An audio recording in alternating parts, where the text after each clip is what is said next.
Hello and welcome to The Real Deal with Sean Matthews, where we have real conversations with real people, business and entrepreneurs alike. And today we have a special guest on. He's not just any ordinary person. His name is Darren Bartsch, and most of you know him as my partner in crime in life, and he is my fiance. We are doing a little bit of a different podcast episode today. But I want to introduce him a little bit formally, and just bear with me. He really describes himself as a lot of different things, and I describe himself as a lot of things, but he is in business for himself, and he's a software developer, and he loves helping people do things differently in his business, and he evolves over time, which is absolutely amazing. And now he describes himself as authentic, patient, and supportive. And you know what? I can vouch for that. Today, we are going to discuss relationships. Now, just for anybody who's listening and wanting to learn more about relationships, Darren isn't in the relationship business, but he does build relationships for his business. And for myself, yes, I build relationships as a counselor and coach. So we're just going to talk more about doing relationships differently and have a little bit of fun in between. So you can just sit back and enjoy. Hi, Darren. Hi, baby. How are you? Hey, babe. Nice to see you in a different light today. Yeah, it's a bit different, isn't it? Us having a good, intimate conversation. Can't say I've been interviewed by my fiance before, so this is something new for me too. It is, yes. I'm loving your background today. I know we both sat on that deck. Was it January just before COVID stuff happened? Mm. I think that was our last trip out of the country, out Yeah, of the state. it was actually our first trip, wasn't it? It was. That was. It was just a beautiful location. Yes, it was definitely gorgeous. Hopefully we'll be back there sooner rather than later. Definitely want to get back there. The place is magical. Yeah, definitely. Where is it, babe? Tell the listeners and the viewers where it is. That's actually in Santo, Vanuatu. So the northern island of Vanuatu. So the big island. It's just a really beautiful spiritual place. Gorgeous. I absolutely loved it there. I can picture myself back there. I'll just close my eyes and think, where am I going to travel to? Absolutely. Can't wait.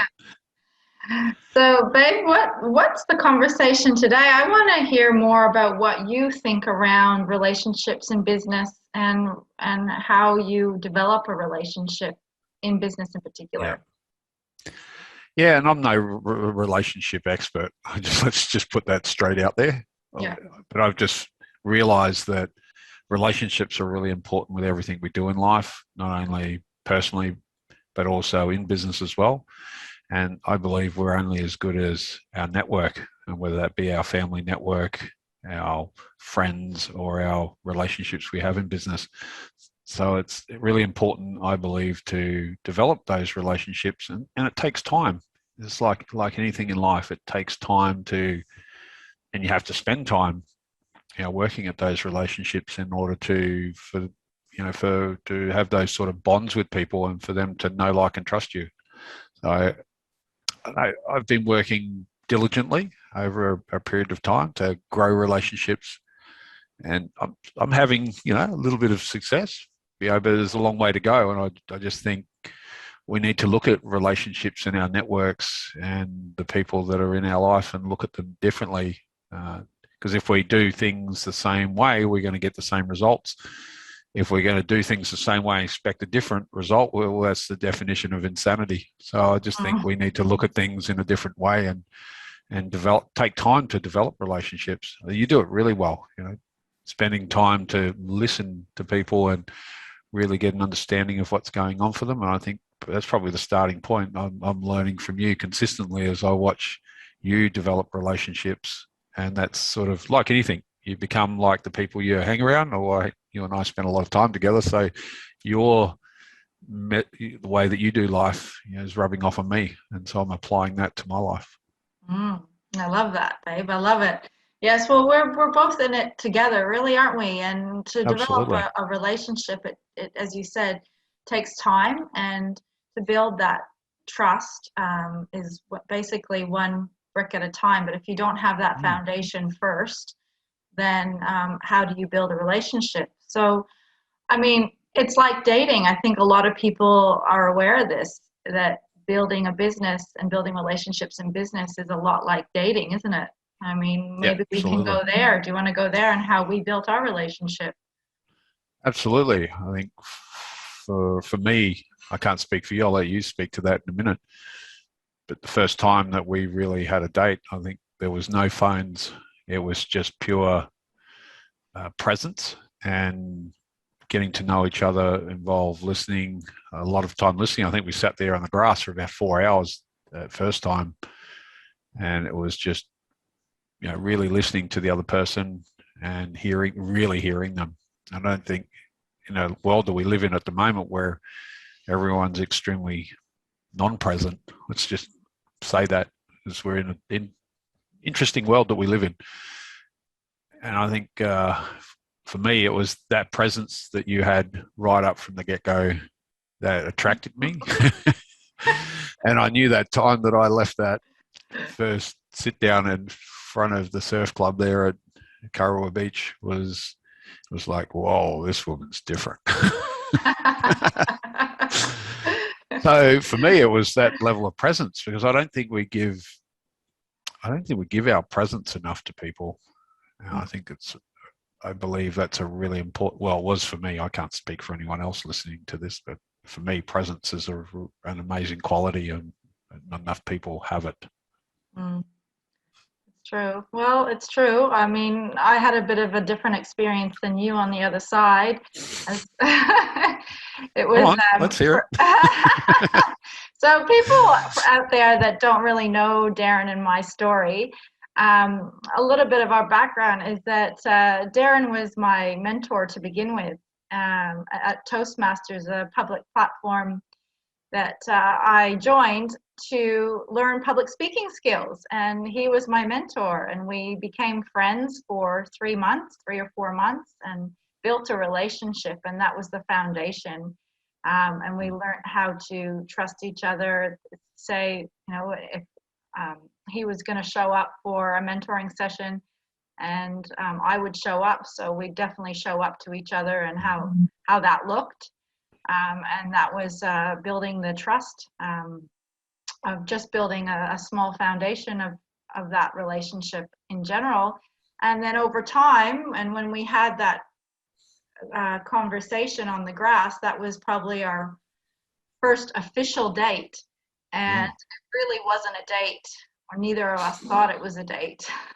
yes. But it became a date because we were so present and having just an open conversation about the world and what's going on around, my life and Darren's life, and how we saw each other, and how we saw our future. And that was just a general conversation that became 4 hours, and that is how we built the connection. And my take on that day, Babe, was that we built a connection first. We built that Mm, foundation of, oh, I'm going through this and I'm going through that, and this is what I want to do in my future, and this is what I want to do in my future. And as we spoke, we realized we had similar ideas and similar and differences as well, but we had a yes. lot of the same values and a lot of the same beliefs, which sparked my interest.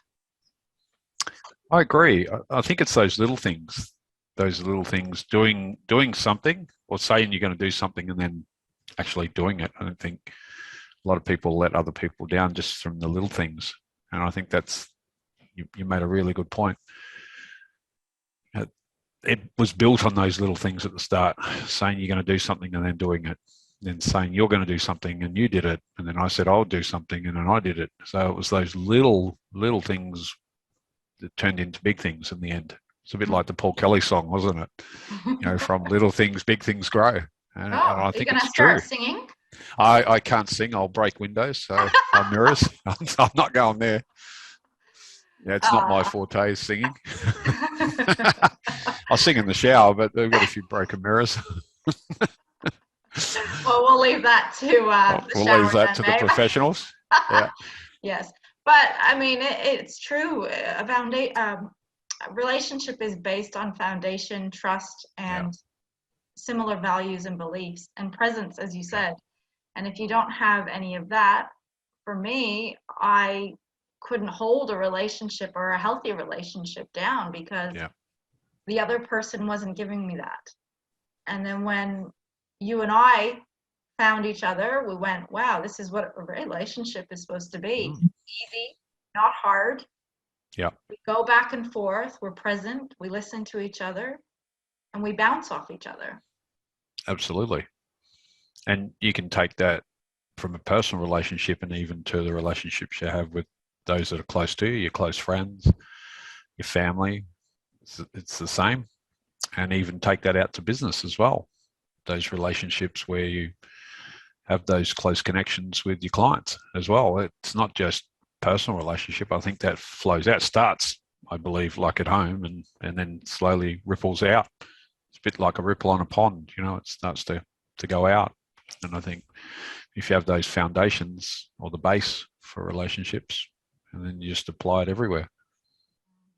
Yeah, it's true. It's very true. Yeah. Yeah. I'm still learning. I look at it, you feel like you've come so far, but then you get there and you go, wow, I really don't know anything.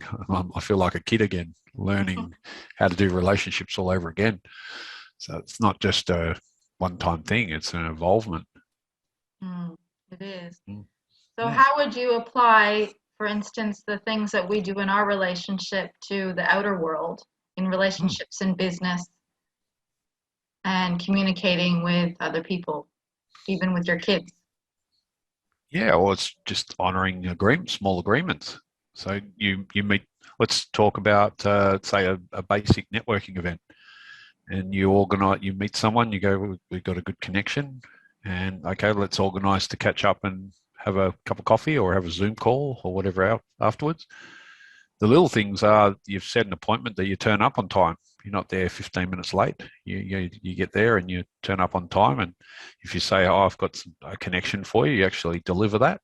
And just something as simple as that, turning up on time, and then you arrange another time, you turn up on time.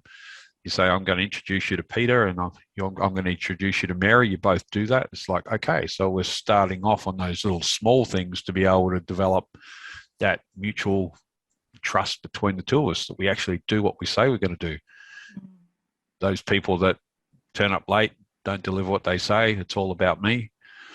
I believe, now it's all about collaboration and working together and building trust. And that's how I believe I've grown my network. And I don't know, I just think it's the best way to do business because people want to, they want to work with you when you're in there and trying to be of service to somebody else.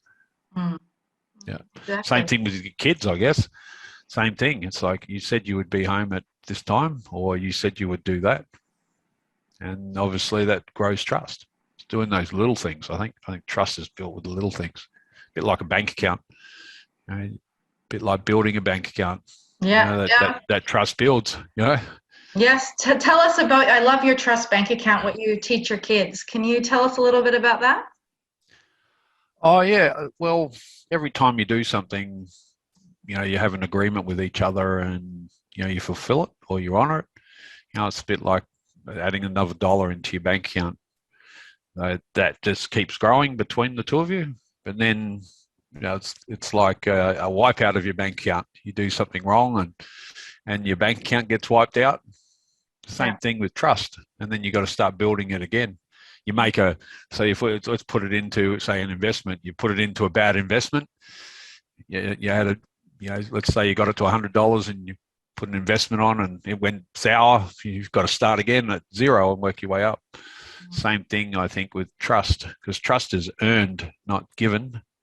And it's like you might have built it to $100 in your bank account with trust, and then all of a sudden you do something where you lose trust, and it's like you come back to zero again, and you got to build it up again. I think it's a bit like a bank account. Yeah. I know some people say, oh, you should give people trust. openly give them trust. And then if they do the wrong thing, but I don't know, my sort of philosophies have, I guess, changed over time. It's building relationships. They take time. They take time. And I think my philosophies on trust are a little bit like that. Yeah, sure. You give people, that's where you start with those little micro agreements, I think. And you agree, each person honors it, and you build that little bit more. But they don't honor it, then you've got to start again and go, right, can I really trust this person? Are they really going to do what they said they would do? So that's why my philosophies on trust are sort of a bit like a bank account. I What love about that you, babe? analogy. No, I love your analogy. I haven't heard that analogy until I met you, but it makes total sense because so many people out there go broke and they don't understand why they're broke. In general, broke, they don't have relationships, so they might be single and they're really upset that they've had a breakup and not sure why they have that breakup, and then they have no money in the bank, and it's a ripple effect. And it's so true what happens. But if you build relationship, so obviously as you know, but not a lot of people know, I teach women and I educate women and guide them into self-love and self-respect so that they have better relationships with their family, their work colleagues, and their bank account. Exactly. So when they have those relationships, then everything builds upon that. So you build trust, you build your values, your value as a woman, and in your case, and a man, and then it builds brick by brick. And everyone's heard that analogy. You go one brick at a time. I think Mel Robbins said that once. You build the foundation, and then you build your house one brick at a time. Absolutely. And if I also have that philosophy that some relationships are for a short period of time. Reason, season, lifetime. Sometimes, some people come into your life for a short time. Some are here for a lifetime. You just don't know which one that person is. Some might come along to give us a lesson, and then they leave. Who knows? You don't know. So I always believe it's being open to what's presented in front of you. There's a lesson there in everything. Even I look at some of my darkest hours and darkest days. There's always been a lesson from the relationship.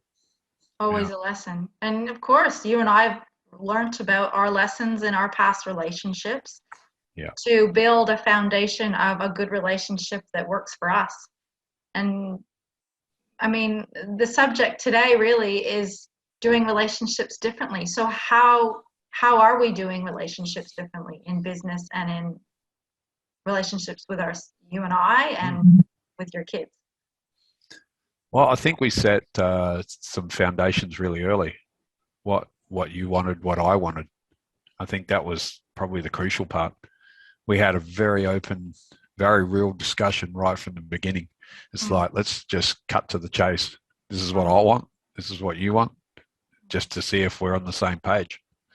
And I think we don't have enough of those open conversations. Sometimes, I know I've been guilty of it myself. You go down a path with a relationship without having, and it's built on assumptions. There's no reality. It's built on assumptions that I believe this person wants that, and they believe, I believe they want that, but there's no open discussion or dialogue about it. I think I feel very blessed that we had that conversation right from the beginning. But then it's, I guess, listening to the other person.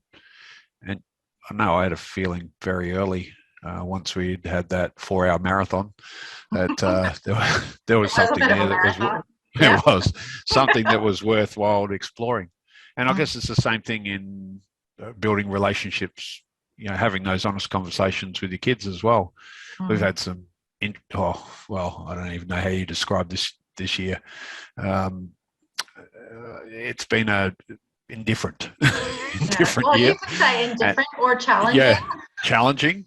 But it's having those open conversations, with my boys and going, right, where are you at?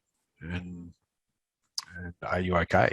And having those raw because there's been some humdigging raw conversations this year, Mm, and setting boundaries and setting expectations, but then also listening and hearing what's going on for them as well.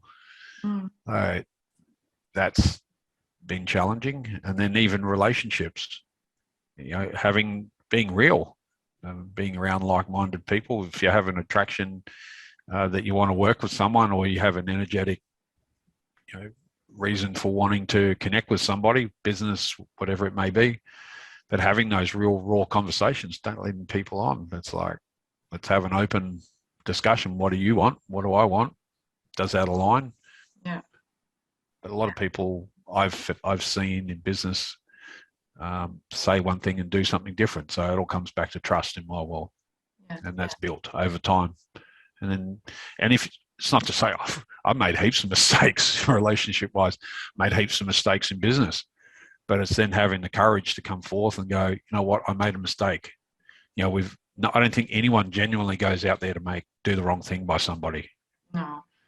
I don't think they do. But when we make a mistake, because we're human and we have a tendency at times to make mistakes, even though we genuinely try to do the right thing, but it's having that courage to go, you know what, babe, I made a mistake. This is what I'm going to do to fix that. And same in business. Dear sir, dear madam, this is what we were trying to do for you. We've made a mistake. This is how we're going to fix it. And I don't think we have enough of those conversations to truly and genuinely try to, be honest about our mistakes. Where the old ego kicks in and goes, I don't make mistakes. No, not me. Yeah, there's But a we lot do. of that out there, of Oh, course. And we do make mistakes. And of course yeah, I make mistakes too, but as you pointed out, I think owning your mistake and being yeah, real about it and honest yeah, about, oh, I've made a mistake. Oh gosh, I'm going to take responsibility for that mistake. Own yeah. it, and then work towards how we're going to fix it, and then work as a team, as you and I That's do, it. and as you do in business. Is that's how you build relationships. Is okay, I've made a mistake. Okay, this is what I'm going to do, and how am I going to rectify it?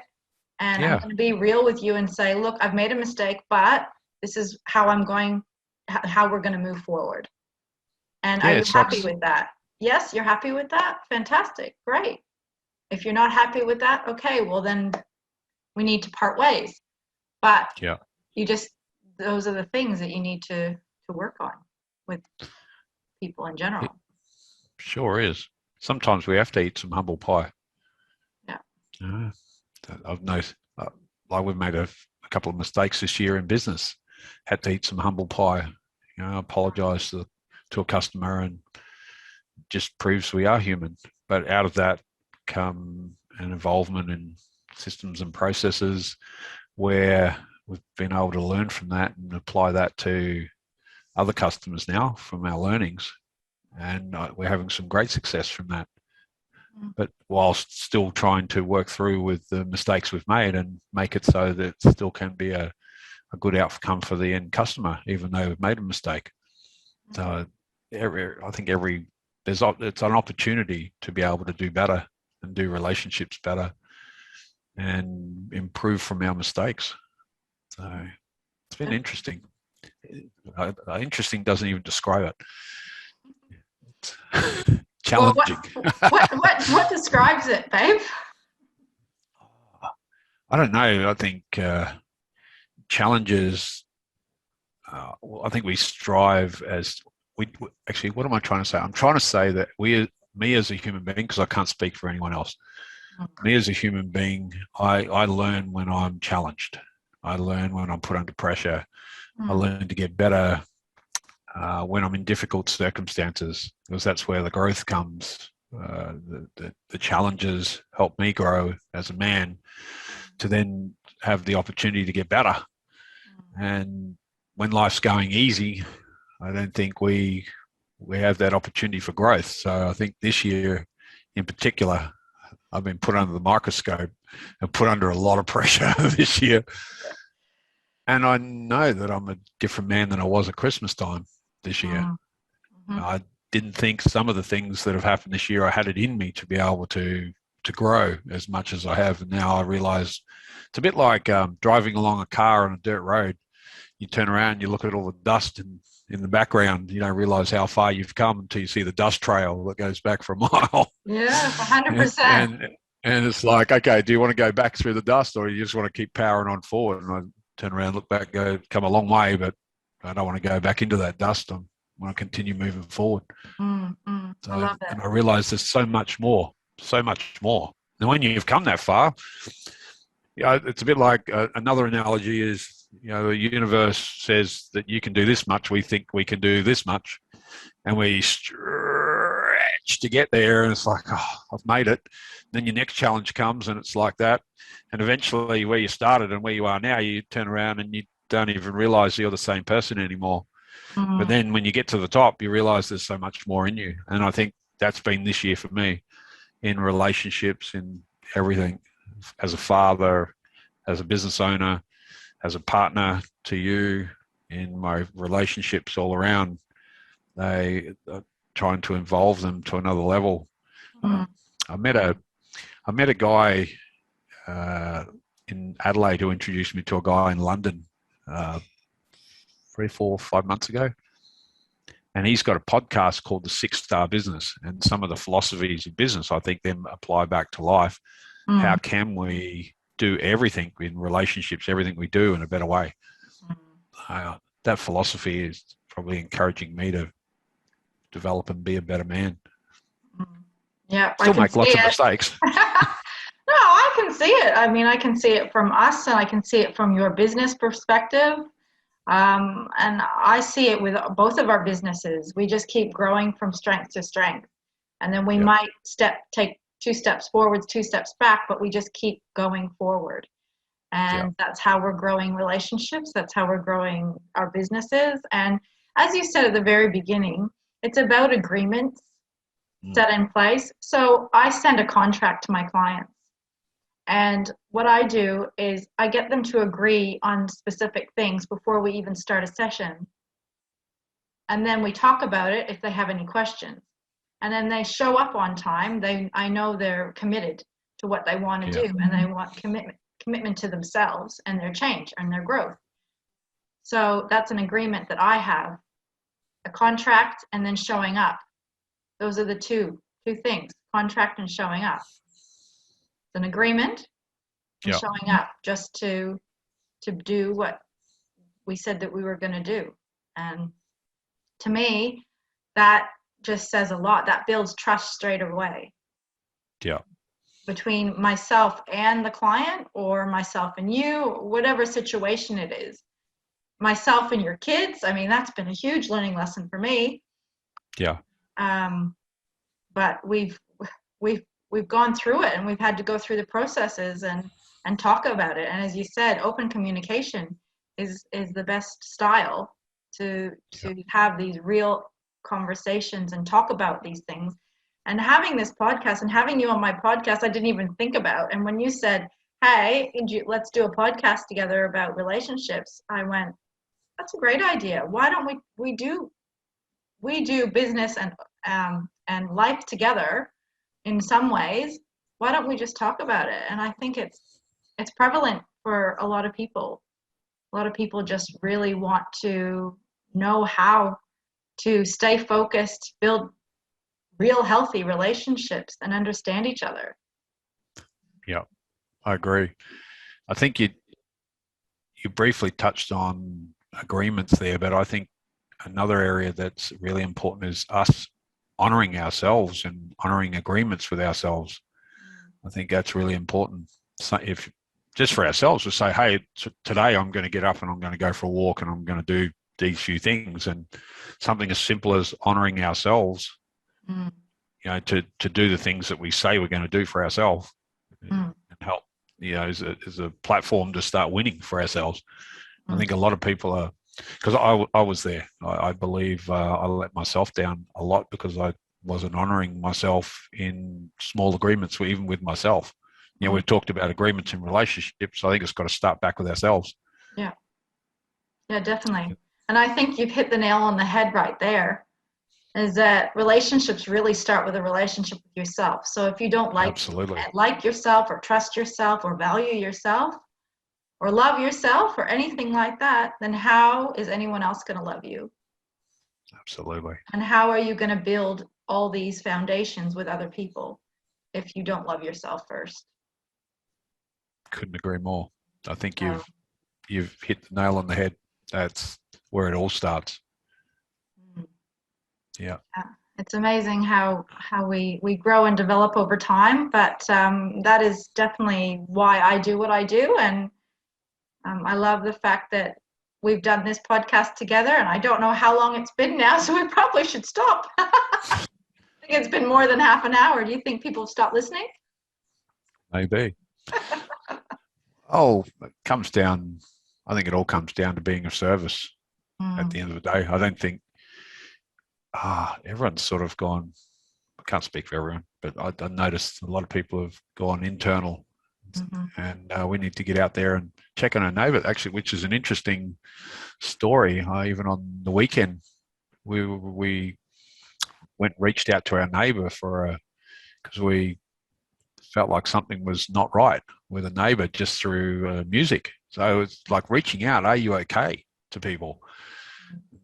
Like Sean said, that guy next door has played the same song about 10 times. There's something going on. So we just went over to check on him, and he was having a really hard time. And something as simple as just checking on him, he was extremely grateful. So I think we need to look out for others more. I think that's another important thing. You know, checking out, being of service to other people, I think is the highest thing that we can do on this planet. We can. Looking out for others. Yeah, but before we do that, babe, we need to look Gotta after look after it. ourselves. So if we couldn't have do. looked after ourselves, you and I, looking Yeah. after ourselves, we wouldn't even think about going next door No. and checking on that guy, Yeah. because we would be too in our heads going, oh, it's all about me. Yeah. But instead we fueled our own bodies and realized, okay, we're okay. So maybe we need to go and check on that man. Exactly. I think I'm so glad we did. And Yeah. it was, it's good. It's good. He's okay, everybody. He's okay. Yes, he is okay. He is okay, but we keep checking on him because he is having a hard time. And there are so many people out there. I mean, I have clients weekly that are struggling, but if you're just there for them, even for half an hour to an hour, that's probably the best thing that you could ever do for somebody. But yeah, people need that. People need that right now. It's one thing I'm noticing. People just need someone's ear to listen to them. Yeah, definitely. A lot. And that includes you and I, and Yes, that includes in exactly. relationships. I need you to listen and you need me to listen. Absolutely. And it goes in business as well. If your clients are not listening and you're not listening, then the partnership doesn't work out. Agreed. So, yeah. Anyway, babe, I'm going to ask you one more question because we're running a little bit over time. What would you like people and the viewers that are listening or watching to learn about this episode? The biggest takeaway. Biggest takeaway? It all starts with us understanding ourselves, I think. Taking the time to learn and understand how you work. It's really important for you to be able to know how and what you can do to be able to help support other people. Really important, I think. I don't think enough of us give us enough time to learn about themselves. What do you really like? What don't you like? And just having some raw and real conversations. I think that's, I'm sure there's people around you, whoever's listening to this, where you can have some raw and real conversations with the people that you love and care about. You might learn something. Yeah, it's true. Yeah. That's true. On that note, babe, I'm going to leave it to the audience to listen to this now. Every time I look at your background, I'm thinking, Vanuatu, here I come. Absolutely. So here we come. Hopefully in the next year, we'll be able to travel again. But until then, this is The Real Deal with Sean Matthews, where we have real conversations with real people. Remember to like, subscribe to this YouTube clip, And thanks, Babe, for coming on. It was a lot of fun. It was good. Thank you, everyone. Thanks for listening. Bye now.